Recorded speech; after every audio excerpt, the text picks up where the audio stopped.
Commander, Mark is dead. We have to go now. But I'm still alive. Surprise. Welcome back to Faction Entertainment. Today, I will show you a science fiction movie from 2015 titled The Martian. Spoilers ahead, watch out and enjoy. The film begins on Sedalia Planitia, the landing site of the Mars shuttle Ares 3. Commander Melissa Lewis leads the Hermes crew in acquiring samples before re-entering their spaceship. The group hears that a mighty storm is on its way when he chooses to continue with the crew's task and wait for it to pass as severe winds and sand gusts. The team heads out in their suits. A piece of debris shatters and strikes Watney, knocking him out of sight of the rest of the crew. Lewis tries to lead the others to Watney, but the storm is too powerful for them to continue. They return to the ship without Watney and fly back into space. Back on Earth, NASA Director Teddy Sanders conducts a news conference to announce the findings. And at the same time, the Hermes crew completes their mission successfully. Watney is lost, and then Sanders declares that Watney dies during the storm. Watney awakens on Mars after the storm passes on Sol 21. His oxygen levels are critical, so he stands up and to go back to the habitat station. However, an antenna is impaling him in his midsection. Watney cuts the wire that connects to the debris, and then he continues walking. He arrives at the habitat stations and extracts the residue of the antenna from his stomach. However, there is still a tiny metal left, so he sits down and painfully removes it. He closes the wound by stapling it. He then records a video journal. Watney confirms in the journal his survival and acknowledges that a human crew trip will take 4 years to retrieve him. He then updates the 5 crew members on the current food supply left in the habitat. He figures that he will need a year's worth of food as a ration that could last a little longer. As a result, Watney decides that he will need to grow 3 years' worth of food in a world where nothing grows. It's lucky for him because he is a botanist. He then goes outside to collect the vacuum-sealed feces. He uses fertilizers for his crops. He also digs out dirt from Mars and transfers it inside the station, where he begins mixing the manure with the soil. And then Watney starts planting the potatoes. A few sols later, Watney realizes he needs water for the plants. He comes up with the idea of burning hydrogen and oxygen to make water. On his first experiment, he blows himself up. Then he claims he did not get the calculations correct. As few sols pass by, Watney discovers a small plant has grown and he says hello to it.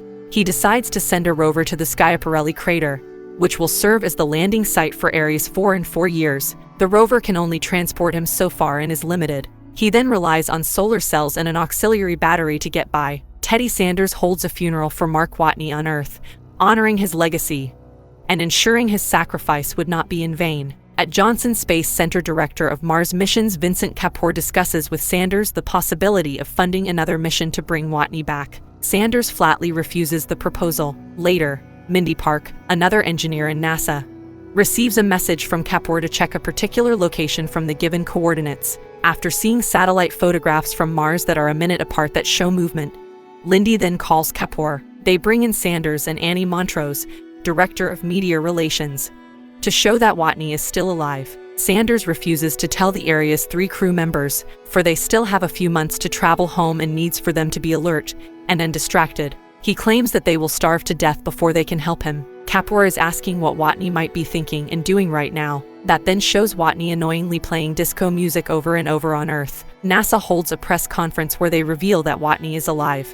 They answer some questions from the press. Watney explains in the journal his plans to get to Schiaparelli crater, where the Ares 4 will land in 4 years. He will start his journey that will last for 50 days. Watney has to live inside a rover with marginal life support the size of a small van. He then plays the disco song from Commander Lewis' data file and begins moving his shoulders as he feels the beat. Before leaving, Kapoor remarks that they are doing everything in their power to bring Watney back home alive. Sanders asks Director Bruce England how many months they could get a pre-supply to Mars, and he replies that it would take 9 months. Sanders suggested doing it for 3 months and will give funds for it. Mitch Henderson, Hermes flight director of NASA, suggests they should tell Ares 3 team members for they deserve to know. Sanders then declares that once they come up with an actual rescue plan, they will tell the crew members of Ares 3. It has been 48 sols since Watney planted the potatoes, and it has already grown beautifully. It is time for what needs to reap.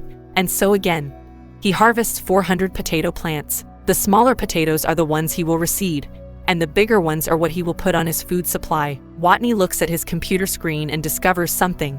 He then gets the idea of what he is going to do. Watney puts the rover through its paces to locate the Pathfinder probe and to communicate with NASA. Meanwhile, Kapoor contacts Jet Propulsion Laboratory and is able to see a replica of the Pathfinder. Watney now can send a message to NASA using a code confirming his situation. Kapoor and his colleagues receive the message and communicate back with Watney via computer messaging. Watney informs them he is okay and claims it is not his crew's fault that they thought he is dead. When Watney inquires about how the crew reacts to the news that he is still alive, Kapoor regrettably informs him that the team still does not know. To his disappointment, Watney then uses obscene scribbles on which can also be read and broadcast worldwide. The Hermes crew is enjoying the voyage back to Earth while staying in touch with their loved ones for the last few months. Mitch Henderson, the flight director of Ares 3, contacts the crew and informs them that Watney is alive. Mitch explains that they've been keeping it from them for the last 2 months in order not to distract them from their mission. The news makes the crew upset and guilty, but Henderson reminds them that whining often states that it is not their fault, and he does not blame them that they assume he died during the storm. Watney's story goes viral around the world. He even has a photograph taken for publication, which Montrose dislikes because she can't see his face in it. Kapoor makes a sarcastic joke that if Watney could take off his helmet to show his face, it would cause him death. NASA calculates that they can reach Watney by Sol 868, and he will be fine for a long time with the amount of food he's producing. But one day, when Watney enters the habitat, the airlock malfunctions and decompress. Suddenly, it explodes and blows out a large piece of his crops and forces his helmet to fracture. He then panics and gathers a large amount of duct tape to seal the crack. He checks on his crops, but it turns into ice. It makes him angry and causes him to feel hopeless. With less food, he believes he only has enough for 200 souls. He will starve himself if the ration he expects is much longer to arrive. Rick Martinez, one of the members of Ares 3, is able to contact Watney. The crew, including Watney, is happy with the event.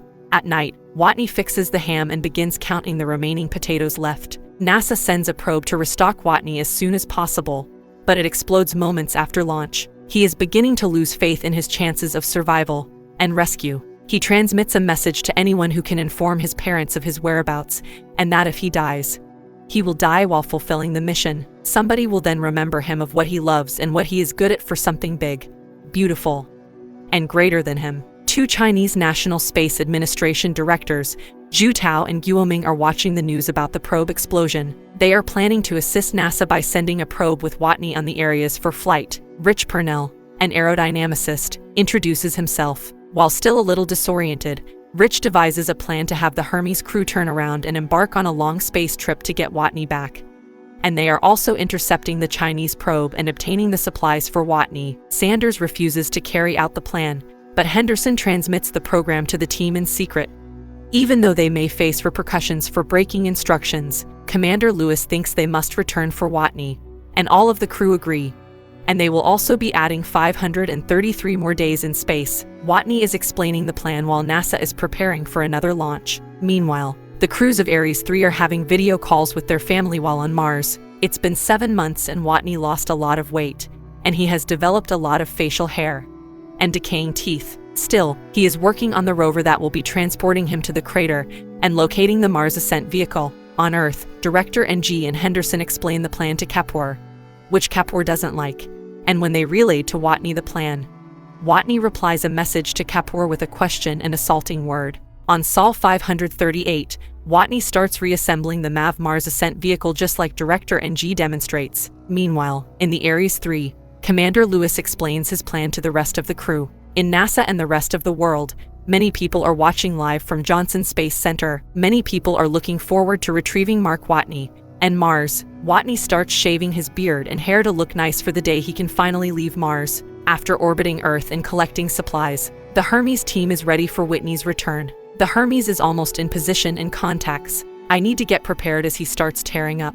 The MAV launches into space that makes Watney collapse. People start to worry, but as Watney awakens, people start rejoicing. The crew is having a problem getting to Watney, for he is still far away from them. Watney suggests an idea by poking a hole in his suit and uses the escaping air as a thruster to fly towards them like the Iron Man. Some of them assume he was joking, but Commander Lewis thinks it is not a bad idea. She then orders Vogel to make a bomb. The crew deploys an explosive to slow down the shuttle without losing fuel, allowing them to reach Watney. As Lewis approaches Watney, The rope cannot reach him, making Watney tear a hole on his suit to drive himself into Lewis like Iron Man. He misses her, but grabs the cable and pulls himself and Lewis back toward the shuttle. Lewis informs NASA that they obtain Watney, and everyone around the planet applauds. Watney is welcomed back by the crew, who teases him of his smell. Back on Earth, a while later, Watney starts as an instructor to prospective astronauts. He informs them about his battle on Mars and warns them that they can either accept their fate or change it if things go wrong.